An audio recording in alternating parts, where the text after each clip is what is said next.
So here we are, Ann and I, for another episode, fun episode, of course, of the Frost Advisory. This just in, two beautiful women bringing you great information. Uh, and so we'll get started. Today's topic, let me get I have to do all the things. I have to share the screen. Well, first of all, let me just start by saying, hi, Ann, how are you? I am fantastic. It's actually a beautiful day here in Northern Kentucky.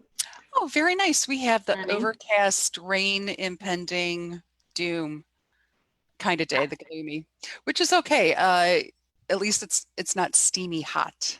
You know, it's humid, Correct. but not too bad. So that's the weather report on the Frost Advisory. There we go. So we're covering that base.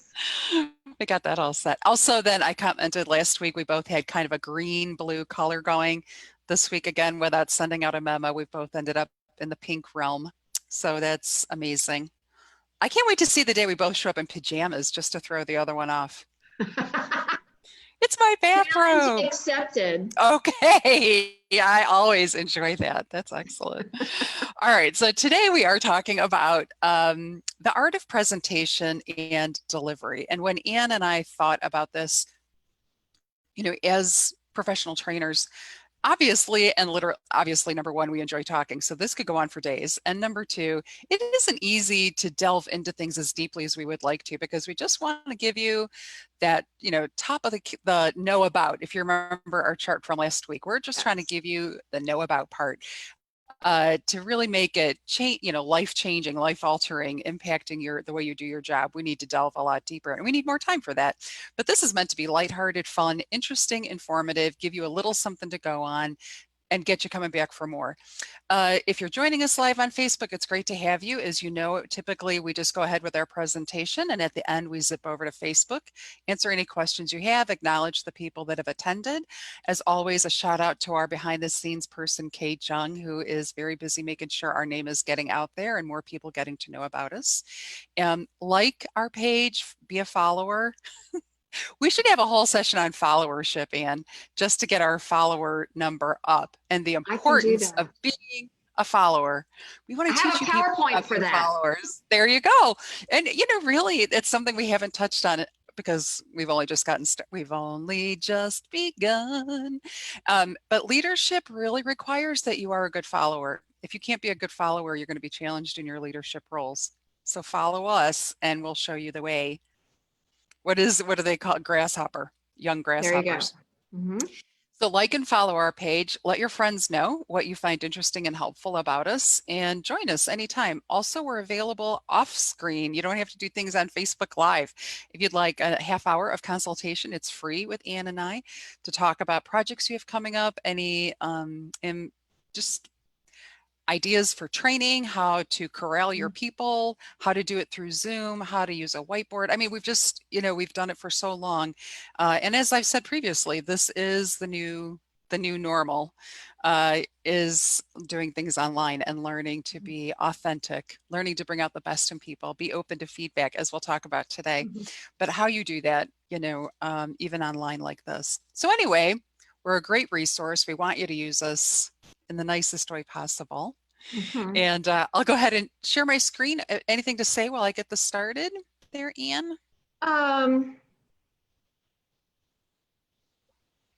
Not about the content, but I just wanted to piggyback on what you were saying about welcome. We're really glad to have this opportunity. Me in particular, to kind of keep an old woman busy and off the street, always a good thing. So I appreciate this opportunity to be with everybody today. And I'm looking forward to, as always, our conversation. So let her Great. roll. Okay, well, I'm here as per the usual. I have had a small stroke. Oh, there we go. And trying to remember how to do this. We just do it every week, but it doesn't matter. I cannot always remember.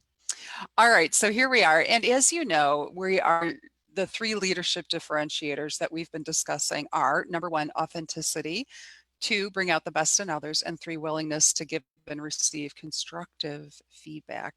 And we're using this as the foundation for all of our trainings, all the sessions that we're having, because these leadership differentiators are, Anne, how would you define the word differentiator? I mean, why did you, this is Anne's wording, this is your fault.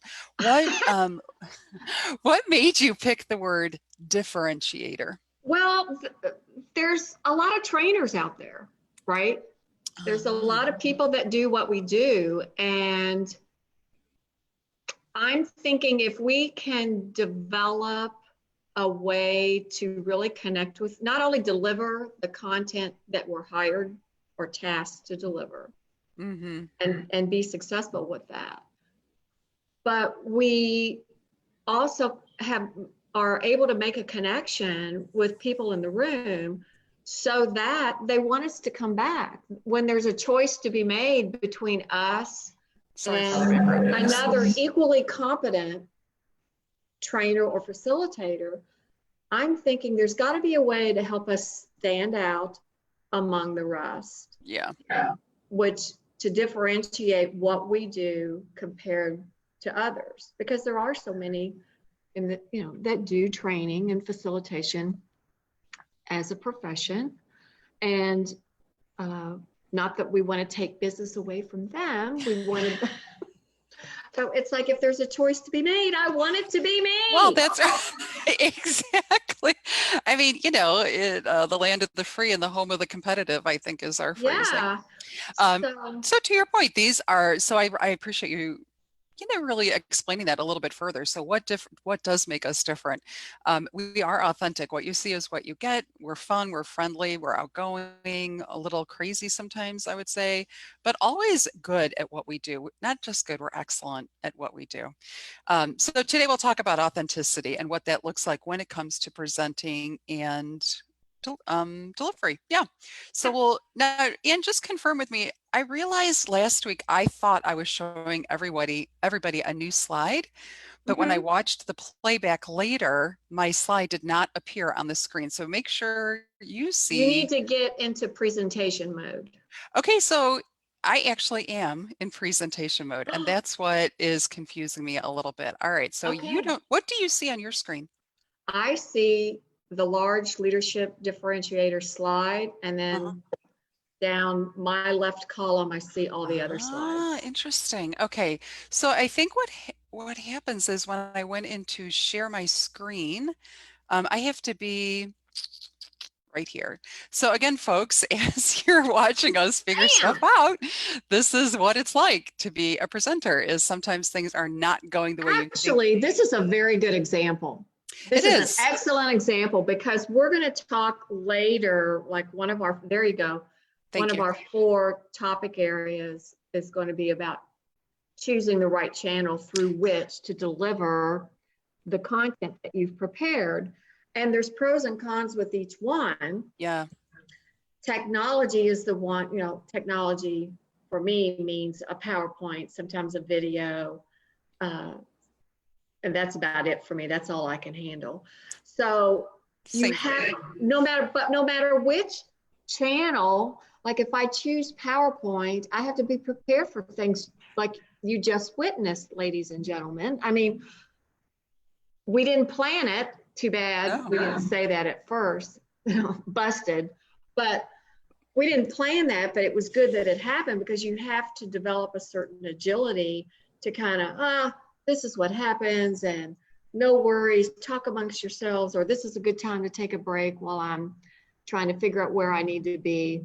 Exactly. Or even if you're using a flip chart or a whiteboard, your markers dry up from time to time. Or that was the last sheet of paper. Yeah. And so now what do you do? So it's all about, with all of what we talk about today, tomorrow, and beyond, I hope folks will pick up that there's a certain aspect of your authenticity that should include agility. And it's like, no, you're not giving up on your values or your, that kind of thing. But it's like, okay, I've just got to shift, got to go over here for a little while, because my purpose, you have your purpose when you walk through that door of delivering content in a way that people will take it in and use it after they walk out the door. That's right. All right, commercial's over. Okay. No, it was good. But to your point, I mean, that was a real thing that happens. And this is how authentically I dealt with it. Like, hey, what do you see? What's going on here? And Yeah. sometimes we even have to use people in the audience to help me, to help us get back on track. Like, does anybody know how to get that sound working? I don't want to sound unprofessional, and I do want my presentations to be smooth. But when you are, the other word besides authenticity is genuine. When you are genuine and people see how you work under pressure, let's say that you're giving a sales presentation or you're pitching a new product to somebody.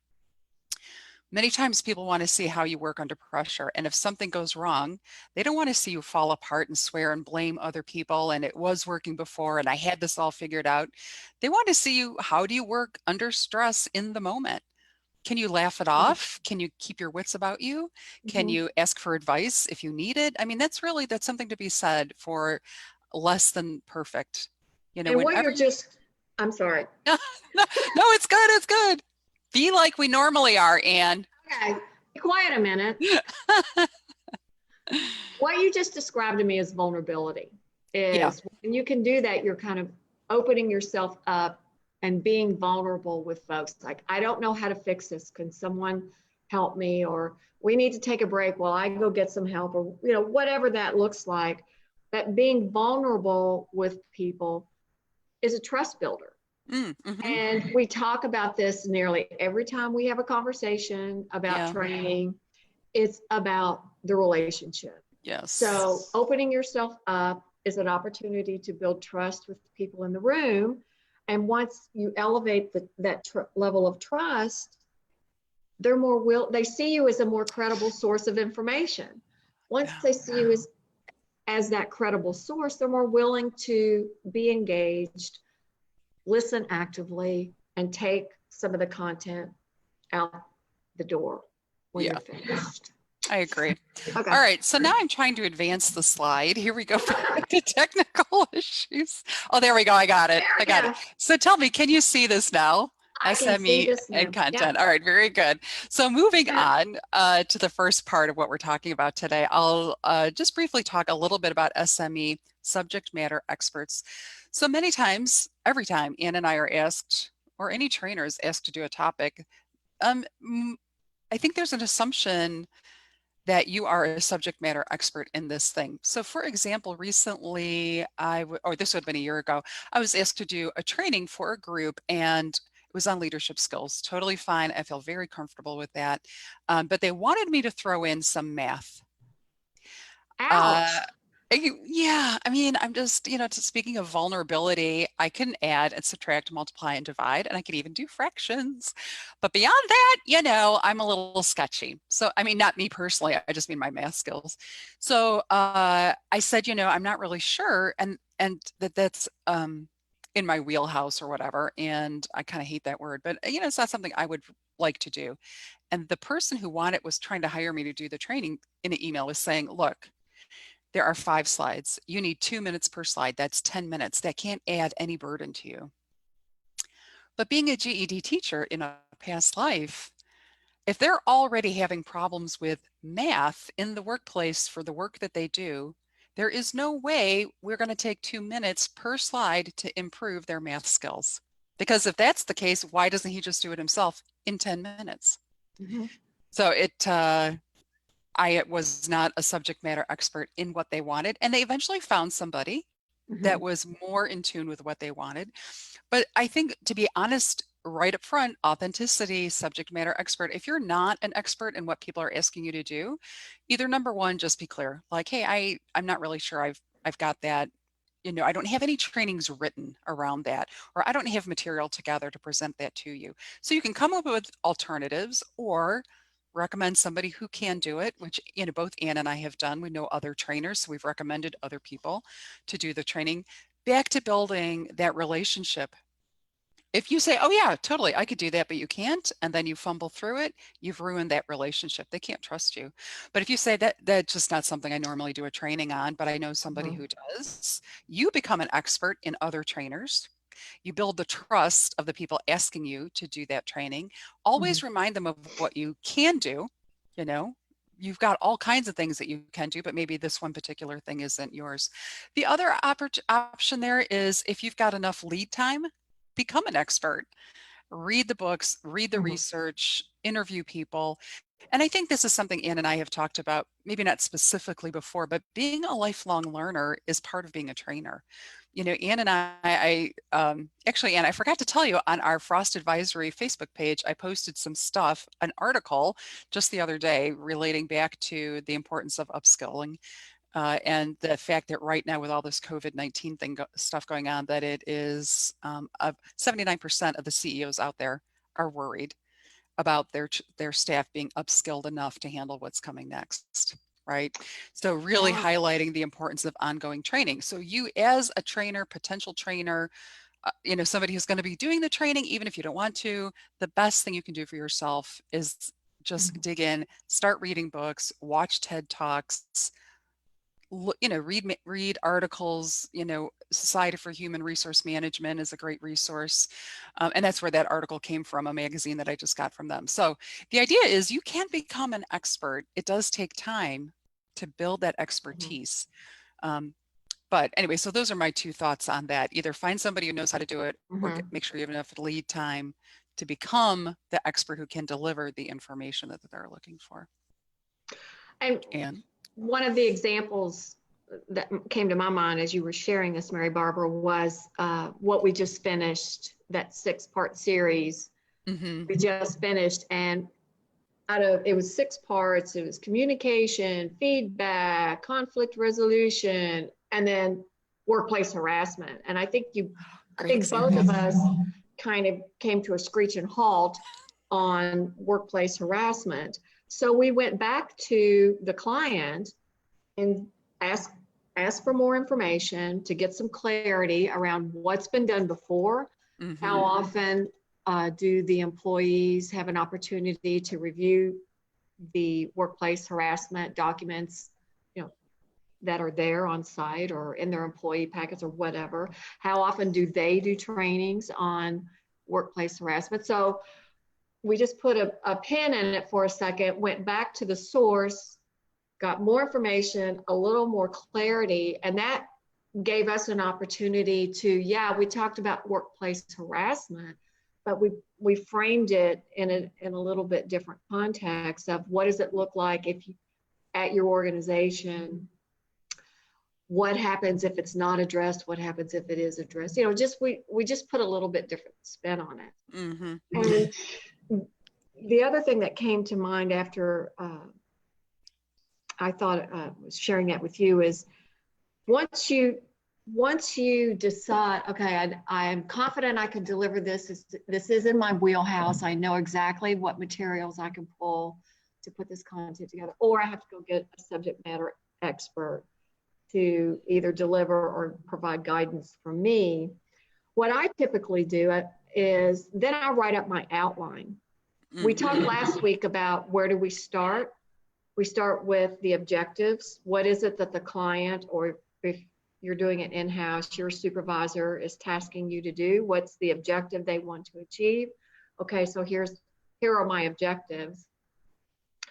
And then I gather my resources, I put together an outline, and then I send it back to the client or back to my supervisor. Mm-hmm. Say, based on what our conversation is, what your expected outcome is, these are my objectives. This is the content that's going to fit within those objectives. You know, take a bit of time to look at it and make sure we're on track. When you get agreement on that, then the content is under your control. Yeah. Which The one thing I would say, and I'm just going to interrupt you right back. The one thing I would say is many times what we face is people checking a box. You put together the content, you send it to the person, and they're like, yes, this is fine. And they just check the box because this is just on their to-do list. This Mhm. isn't some burning desire within them to, make sure that Change the their team world. is exactly. They're like, we have to have training, we have to have this, we have to have that.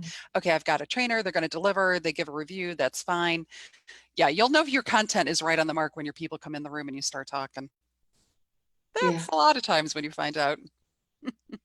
Yeah. Yeah. In fact, that happened not too long ago. And I went, and thanks for bringing that up.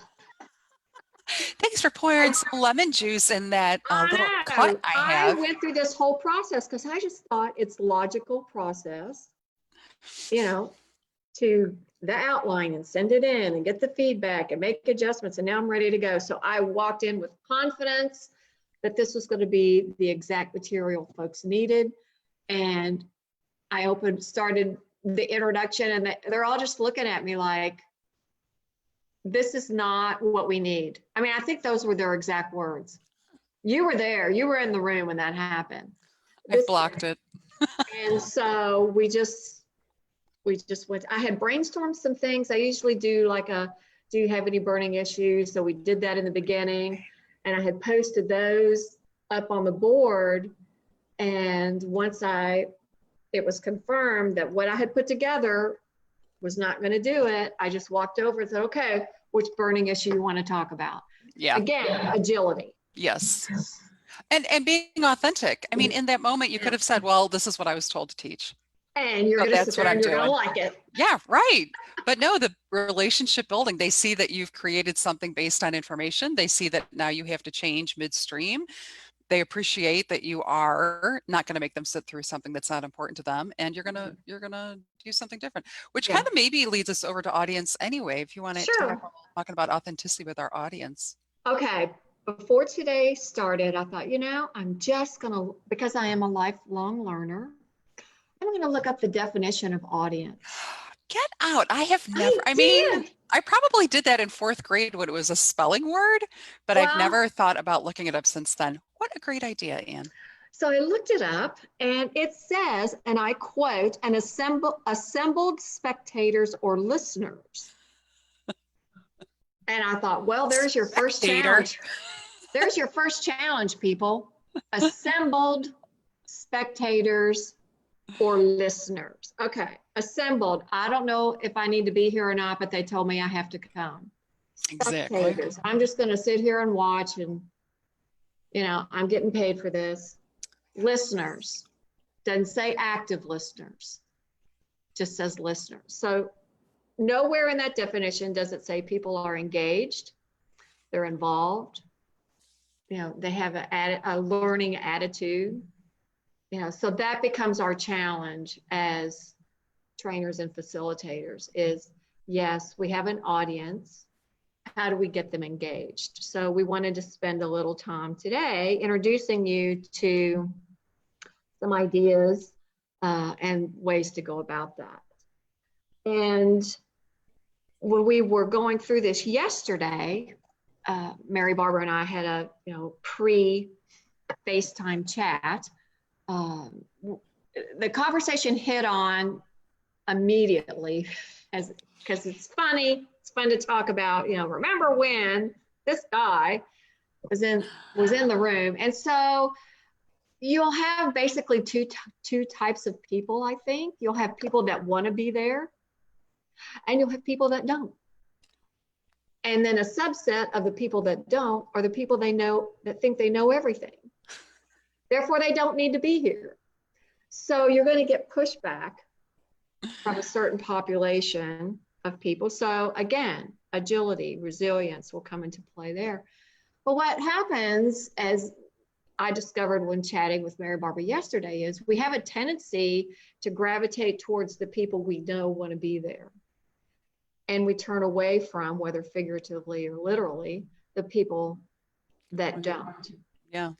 And so we can't do that. We have to have a balance in the room. We have to continue, in my opinion anyway, continually invite the people that we sense are reluctant to be part of our audience, to be engaged, to maybe, you're trying to solve a little bit of a mystery. It's like, well, what is it that, it's keeping this person from becoming fully engaged in our session today.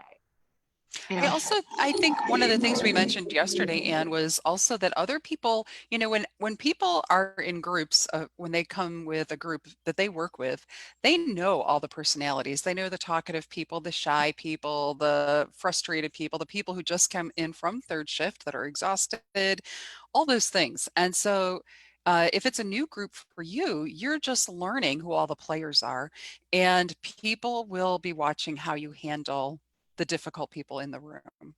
And that was part of what we talked about, yes, is it's yes. always going to be easy to develop the relationship with the people that we click with. It is difficult to develop the relationship with people that we don't click with for whatever reasons. Mhm. You know, I'm looking at this picture of our audience here, and I see this woman in the lower right corner. She is not standing up and clapping and cheering and smiling. She looks not disengaged, but she doesn't look convinced, The maybe. woman in the puffy coat behind her looks very disengaged. Yeah, right. What is she doing? She's looking down at, Yeah, maybe looking at her phone, or maybe she's, checking her watch. yeah, exactly. Yeah, we've been here 5 minutes.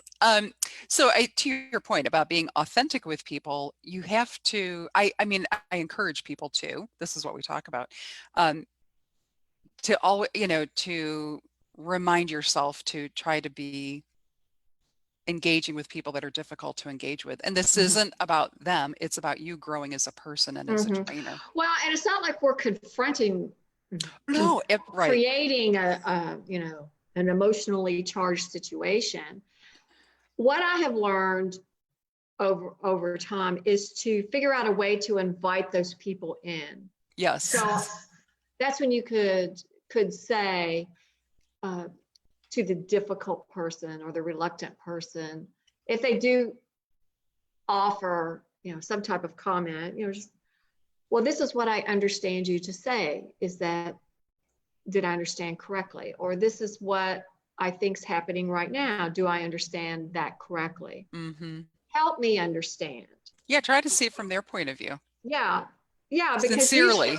yeah, and you said this many times, and it's a hard lesson. Like, where is that person at? Where's that person coming from Yeah. when they say or do something? So trying to, it's like, you know, I have to lock up my inner child sometimes, because I just want to, it's like, you need to listen to me because I'm in front of the room. And I have to, you know, I have to be the adult every once in a while and remind myself they could have, like you said, just come off third shift and they're exhausted, Yeah. you I mean, I know? can think of a lot of reasons people come into a room Yeah, not feeling yeah. well. Maybe there's a new baby in the house, or Anne and I are both sort of wrapping up this time in our lives where we're dealing with the older parents and our children. You know, we're that sandwich place. And, you know, I remember last summer before my mother-in-law died, actually the summer before that, I was working with a client, and we were having some very difficult times with my mother-in-law, 90 years old, Mhm. not wanting to be in a nursing home. So, you know, things were happening, and then I was trying to go to work in the morning, and many times I would be like one eyeball open, you know, I'd be like, and so today, you know, I'm half awake, so Yeah. sorry. But that's the point, is, you know, give people a break. And you might, and the other thing, I'm sorry to interrupt you, but No, the no. other thing is, you know, we haven't really talked a lot about the DISC behavioral styles, but there are people that are opposite energy from us. I often ask people who are morning people, and when they raise their hand, I talk to those people in the morning. I really focus on them. You know, the afternoon people who have more energy in the afternoon, I kind of let them slide a little bit in the morning, you know. Then in the afternoon, the morning people are quieting down, the afternoon people are waking up. Now I'm kind of Mhm. focusing on my afternoon people. That's You a know, very good tip. I mean, That's it's an not, excellent tip. it's just working with the energy in the room. Yeah. Right? Rather than fighting against it, you know, there is always going to be a time to take a stand, and we'll talk about that some other time. But 80%, that Pareto, how do you say that? Pareto. Pareto. Thank you. Pareto rule. Mhm. 80% of the time, we're just trying to go along, because my ultimate goal is something else. Those objectives, right? Anyway, Mhm. I know we're going to run over as we normally do. I think one Okay. thing, Anne, we're going to have to start doing is making this 45 minutes instead of half an Okay. hour. We can do that. I Not a mean, why not, problem. right? It's our Let's thing, but start today. Yeah. right, exactly, because I'm tired of us trying to cram all of our great information into 30 Oh minutes. no. and it takes Awesome. us some of the pressure off. So today, this episode, 45 minutes, my friends. So if you're hanging in there, you can end now. It'll be live on our Facebook page. I mean, the video will be available later, so you can come back and watch the remaining few minutes that we've got here. But and this next picture is really fun. We're all going to hold hands and sing Kumbaya, so you might want to stick around. Well, Hold yesterday, hands, Ann. yeah, okay. Yesterday when we were talking about the comfort level in the room, it's not only your comfort level, but you always have to be mindful of your audience's comfort level. Yeah. So you come in and what's going to help you be at your very best? What's going to help you be comfortable so that you can present and train with confidence? Well, there's certain little routines that I have, certain little things that I do personally that, I like to get there early. I like to get the room set up well in advance. I like to be ready to greet people when they come in. I have to know if I have activities, they're strategically placed around the room and ready to go. So there's certain logistical things that I have to do for my comfort level. I have to have a good night's sleep the night before. I have to, here's a thought, be prepared with the content itself. So Really? I have to laugh. Why I'm laughing is the very first time Ann and I ever trained together. We'd been part of this team for a while, but we've been paired off with other people in the team, and then it was our turn to work together. And so Ann is giving you this list of all the things she needs. And what do I need? Do you remember what I need in the morning when I come in? I need one thing. Iced tea. Exactly. Iced So tea. I sail into the room with 5 minutes to spare, clutching my unsweetened iced tea first thing in the morning.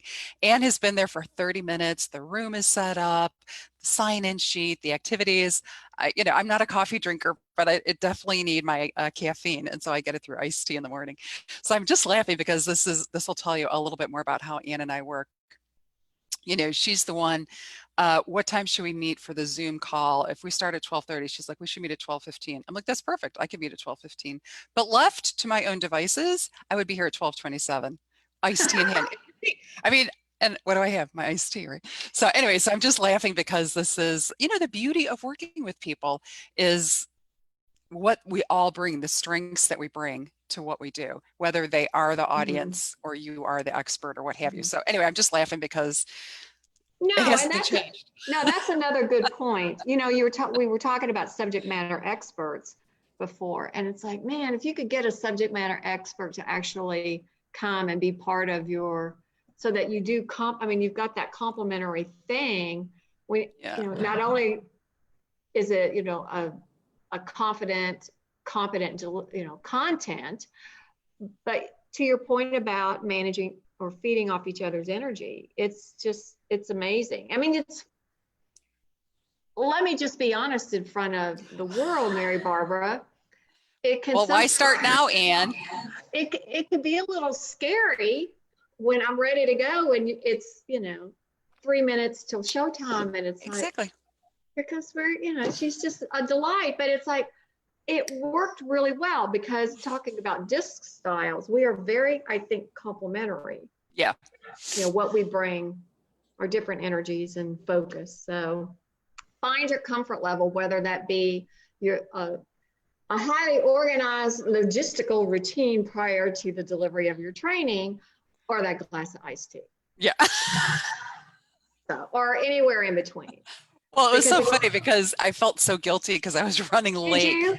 I did feel guilty. I mean, not enough to not get the iced tea though. Well, or not enough to show up earlier the next time. Exactly. That's right. I mean, it's true. And somehow I want my faults to be charming so I don't have to change. They are. Oh, thank you. Perfect response. Perfect. All right. Okay. Refocusing. So refocusing. So, all right, is there anything else you'd like to say? Well, I think what we were comfort level. I think one of the things we brought up yesterday in our planning discussion was sometimes what's helpful, let me back up a step. What is challenging for me sometimes, because I for 14 years, I worked in a nonprofit organization. It was me and 3 other women. Okay, so it was very limited experience, about what goes on in the big organizational world. I never worked with more than 3 women in this organization. So when I am preparing the material and delivering the material, sometimes I'm challenged with make a connection from my work experience to their work experience.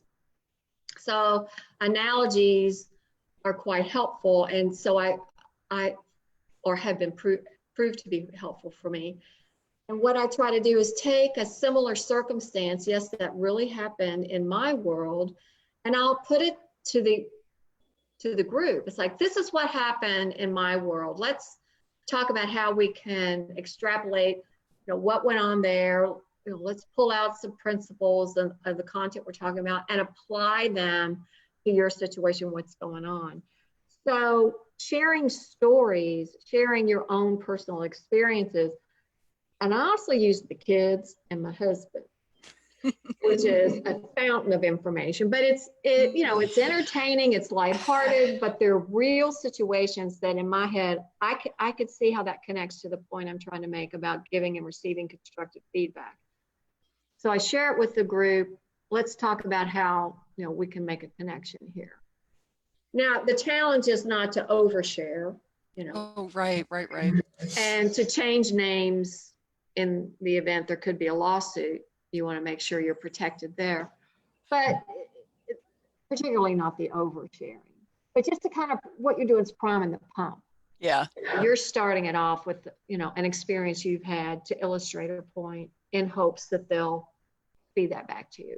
So I think that was the gist of what we were talking about. It was, and I think we also talked about people that I have sat through trainings where they undershared, part of, so if it is your personality style to be a little bit more quiet, again, Ann and I are referencing back to doing trainings for large groups on leadership skills, communication skills, these kinds of things. But we're also talking to people who are perhaps having to present back to their team and feel nervous because that's not what they normally do. We're talking to people who might, as I said earlier, give a sales presentation. It's the first time you're pitching a product. If you're not the kind of person that generally shares personal information, that's fine. But having a story that demonstrates the impact of your product is important. And so when we talk about these leadership things, we talk about, just kind of any old thing that we're talking about here in regards to being authentic. Ann and I are sharing times we were authentic, even live on Facebook, things aren't going right. And we're kind of laughing it off like, well, that happens. So if you're a person that is shy, you still need to practice sharing stories and storytelling, why this product interested you, what you did, and how it positively impacted you. Unless you're trying to outdo that product, then you want to say like what didn't work well with that product and how you improved it. But it's always all about how you tell a story. And we will get to that. Go ahead, Ann. Yeah, well, and I think the thread that connects a lot of this is that relationship building. Yes. Yeah. When you're sharing things about yourself, you're being vulnerable. Once again, you're being vulnerable, you're building trust, you're strengthening the relationship you have with the people in the room, which is critical. I mean, really, to your point, this is always about self-reflection. Who are you first and foremost? So you have to build that trust with yourself. If you don't trust yourself and you can't be vulnerable with yourself, it's going to be very difficult, if not impossible, to do it with other people. So as a person, when you are presenting, sharing, whatever it is, you have to trust that you can get through the presentation. You have to trust that you've got that you're prepared. Just because Ann and I are laughing about how far in advance Ann prepares, that doesn't mean I'm unprepared. That's far, far from the truth. I would not go into anything unprepared. That's not going to happen. But how we prepare doesn't matter. The point is we're both prepared when we get in there. We both know what's going to happen next. We both know what the outcome is going to be. We know the routine of the day. Even for what we're doing right now, we talked yesterday. We know we've got Ann, of course, PowerPoint master. She's got the PowerPoint. I had written up some notes. We discussed it. What are we going to talk about? So preparation is always going to be key. Yes, sometimes you have to present on the fly. Yes, sometimes you're being called on to give information. That's different. what we're talking about here is preparation and practicing the stories. And just a side note, I actually went to Toastmasters, which I know is kind of an old-fashioned, outdated No, it's idea. good. Mhm. But did you go to Toastmasters, Ian? Did you ever No, go? I was there as a visitor and I had Oh, planned to okay. join and I didn't Yeah. know what happened, but I think they are a great group. They really are. And if you have a Yeah. chance, and they have really upped their game.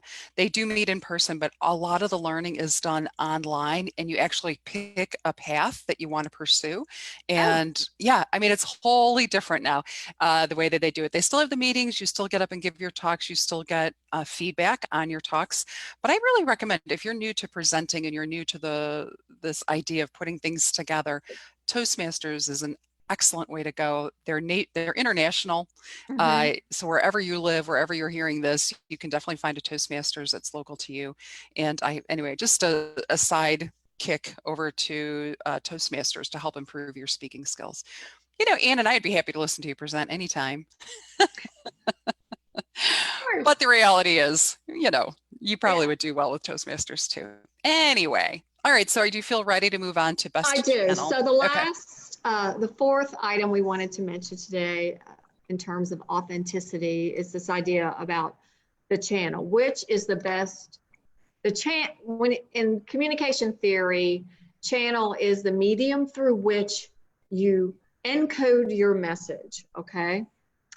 It's just the way you're going to present is it in a nutshell. So are you going to use PowerPoint? Are you going to use a flip chart or whiteboard? Well, whatever you have decided, or nothing, you know, people give outstanding presentations with, you know, just maybe a set of handouts.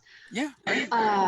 So to me, it kind of connects back to comfort, two things, the content, if it's technical, if it's a little complex or detailed, you might want to consider a PowerPoint just because you can put that into the presentation. But if it's something more, maybe in a little bit more informal, less detailed, you know, flip chart or nothing, you know, low tech, no tech, or high tech, it's your call. But it goes back to content and your level of comfort. Mm-hmm. Because I do not recommend, if you've never done PowerPoint before, you know, don't do a PowerPoint presentation before 150 people. That would not really make you feel comfortable, I don't imagine. So start with baby steps and grow it, you know, until you really, because things are going to happen, as we talked about at the beginning of today's conversation. Things are going to happen whether it be high tech or low tech. You run out of ink in your dry erasers. Something goes wrong with the electricity. You blow a bulb in your projector, or you're out of batteries for your little remote control that you need to advance the slides. So there's all kinds of things that can happen, whichever channel you choose to complement your presentation. Just make sure you're prepared for the what ifs as best you can. And so that comes back to that authenticity then, Yeah. you know, to what you were saying. If you've never done a PowerPoint presentation for 150 people, you're going to be very nervous. So training now, practicing now, building that skill set will prepare you for that, you know, but you want to be, again, a little vulnerable, not too vulnerable. We don't want you crying on stage or sobbing into a handkerchief or blaming other people. There's nothing worse in my mind than blaming other people. I had this already, but somebody blank. And you know, this will seem funny, but my accordion teacher, that's a whole other conversation, I know. My accordion teacher told me this long ago. He said, when you are probably going to make a mistake during your recital. Put that together, an accordion recital. Okay. Sorry, I missed it. So you're probably going to make a mistake. Don't react or don't overreact. Because the less you draw people's attention to it, you could just go on. Yes. You know, people don't know when you make a mistake. Just go on. And that was very good advice. That is good advice. After several decades, I remembered it. But sometimes you make a mistake or something happens with the equipment that's only noticeable to you. don't call it out. Yeah. Don't. I had another story, speaking of sharing stories. When I was in undergrad, we had to do a presentation for a finance class of all things. And this was before PowerPoint, so everything was on overheads. You had the overhead projector, you had to pull down the screen. Well, I got up, man, I was prepared, I was ready to go. It was going to be the best finance presentation the universe had ever seen. And halfway through, I noticed people, the other kids in the class, were kind of trying to give me signals. What I had failed to do was pull the screen down. Oh. So I looked over and I reacted, oh my God. And I was like a deer in the headlights. Yes. Momentarily right. forgetting the advice that my accordion teacher had given me. So that was the only thing my teacher noted on my evaluation was that he said, don't react, don't overreact. Things are going to happen. Yeah. So even right, like you can keep talking and walk over and pull the screen down. Although I would like to point out that those kids sitting in the room either A, could have gotten up and pulled the screen down for you. Yeah, well, that could have happened. That could have, but it did not. So yeah. Anyway, we all have those kinds of stories where things go wrong. The point is, don't react or don't overreact. Laugh it off. Just, there are ways move to kind of move on. Yeah, just move on as best you can. So. I think too, always having, you can always ask a question of the group. Does anyone have any comments? Or for a few minutes, I'm going to fix this thing. And why don't you talk about, I'd like you all to talk about, what are 3 things you're going to do differently tomorrow based on what we've discussed so far? I mean, again, it's not like they've read the book and they've seen the script and they know what you're supposed to be doing. Right. They're just going wherever you lead them. Oh, this is what we're doing. Okay. Yeah. Here we go. Yeah, it's Absolutely. fine. The one thing Ann and I, and then we'll wrap it up, but the one thing Ann and I talked a little bit about yesterday was imagine yourself as a trainer, but imagine yourself as the attendee. What are you like sitting in the audience? Do you pay attention to every little thing the trainer is doing? Do you come in, do you pay attention and then fade out for a little bit? Do you look around the room? Do you think about other things, which we all do? We all make the grocery list. We all think about what's for dinner tonight. I forgot to put the stuff from the washer into the dryer. I mean, we're all like that. So most people's focus is not on you 100% of the time at 100% level. Right. So don't panic. Yeah. Just saying. I settle for 80. It's all good. Yeah, it's all good. So that just about wraps up what we were going to talk about today. Content, your audience, find your comfort level, help your audience find their comfort level during the presentation. And based on those things, choose the best channel through which to deliver your information. So what's on, do you know what's on for next week, Ann? Oh boy, do I. Woohoo, PowerPoint. She's prepared. So there's a book and I have it. 2 books actually. One's called PowerPoint Sucks. And it's got a big picture of a vacuum cleaner. You allowed to say that? Apparently it's got a picture of a vacuum cleaner. Yeah, it's on the title of the book. And then the other one is Death by PowerPoint. So we're going to talk about how to avoid those 2 things. Oh, great. And so maybe we will post pictures. We'll give you next week. We'll post pictures from those, we can do that. The titles, put them out there on Frost Advisory so people can see the author and the name and all that. So if you're interested in picking up. And what would be fun, maybe we can talk about Prime the Pump here. If anybody listening today is going to be able to join us next week, if you have a burning issue about PowerPoint, if you'll go to our Facebook page and give us an idea of what have been some of your, let's do it both ways. What has been maybe one of your biggest challenges and something that just surprised the living daylights out of you about PowerPoint? I think that's a great idea. Yeah, so we can make this as interactive as we can. So that would be fun. We would enjoy taking a look at your ideas, thoughts, and suggestions. Absolutely. So I think that's perfect. If you've got burning questions about PowerPoint, I'll post a reminder on our Facebook page, the Frost Advisory. Also, if you want to reach out to us regarding any kind of training, we're available through our website, www.Learn, Grow, Succeed, Training and Coaching, LGST and ANDC.com, LGST and C.com, Learn, Grow, Succeed, Training and Coaching. Email us. You can contact us through Facebook, like and follow us. We implore you, help us get our ratings up there and get the word out that what we're doing is great and fun and interesting and all that stuff. And helpful, exactly. Most of all, we want to be helpful. Yes, we do. All right. Yes, we do. All right, Ann, it's so great to see you as always. I'll be chatting with you soon. And everybody who's watched, we appreciate it. And we'll talk to you soon too. You bet. Thank you all. Bye.